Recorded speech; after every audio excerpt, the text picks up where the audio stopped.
বিগত 16 বছর একটা ফ্যাসিস্ট শাসনের মধ্য দিয়ে অন্য সকল প্রতিষ্ঠানের যে ধরনের দলীয়করণ হয়েছে এবং ফ্যাসিজমের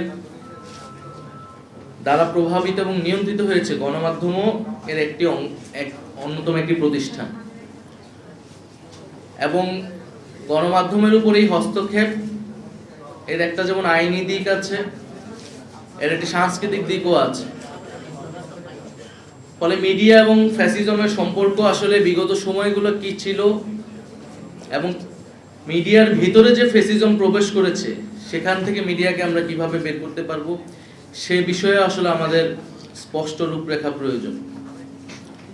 কারণ আমরা দেখছি মিডিয়া ও ফ্যাসিজমের যেই সম্পর্ক বিগত সময়ে ছিল, যদি সেই সম্পর্ক থেকে, সেই আদর্শিক আধিপত্য জায়গা থেকে যদি মিডিয়া বের না হয়, তাহলে আসলে এই জুলাই গণঅভ্যুত্থানের পরবর্তীতে আমরা যে মুক্ত গণমাধ্যমের প্রত্যাশা করি এবং জনগণের মিডিয়ার প্রতি যে আস্থা বিশ্বাসের জায়গা, সেটি আসলে সম্পূর্ণরূপে নিশ্চিত হবে না।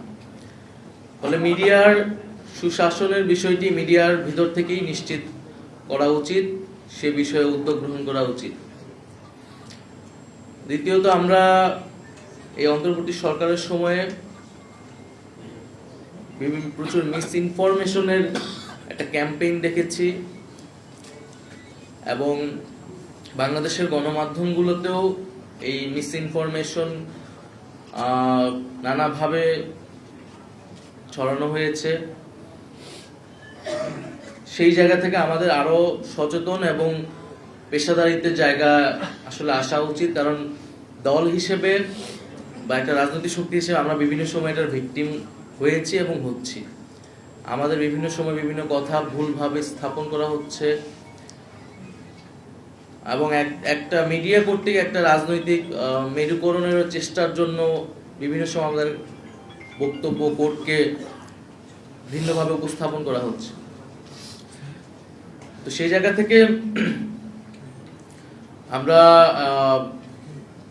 আশা করব যে আমরা রাজনৈতিক দলগুলোর সাথে গণমাধ্যমের যে সম্পর্ক, সেই সম্পর্ক আরো ইতিবাচক হবে এবং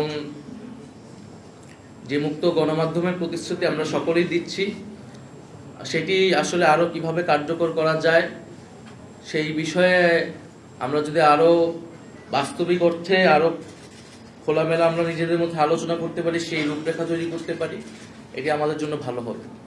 গণমাধ্যম সংস্কার কমিশন আসলে অনেক আগেই হয়েছে, আমি উপদেষ্টা থাকার সময় হয়েছিল এবং আমাদের যে সময়সীমা সেই সময় ছিল যে গণমাধ্যম সংস্কার কমিশনের সুপারিশগুলা দ্রুত আসবে এবং বাস্তবায়ন হবে, সেটি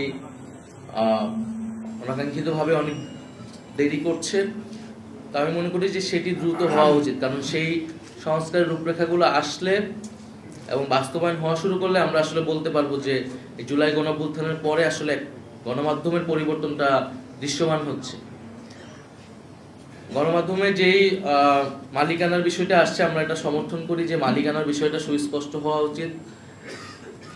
কারণ বিভিন্ন কর্পোরেট মালিকানা কোনো একটি গোষ্ঠী বা বিভিন্ন কায়েমি স্বার্থে গণমাধ্যমকে ব্যবহার করার সুযোগ পায়। ফলে গণমাধ্যমগুলো জনগণের কথা না বলে বিশেষ রাজনৈতিক উদ্দেশ্য অনেক সময় ধারণ করে। সে জায়গায় রাজনৈতিক দলগুলোকে যেরকম তাদের অর্থনৈতিক স্বচ্ছতার জন্য এই সময়ে অ্যাকাউন্টেবল করা হচ্ছে, আমাদেরকে অ্যাকাউন্টেবল করা হচ্ছে, একইভাবে মিডিয়ার যে আয়ের, গণমাধ্যমে যে বিনিয়োগের উৎস, মালিকানা, একটি কর্পোরেট মালিকানায় কতটি পত্রিকা থাকতে পারবে, সে বিষয়ে আমাদের সুস্পষ্ট নীতিমালা প্রয়োজন।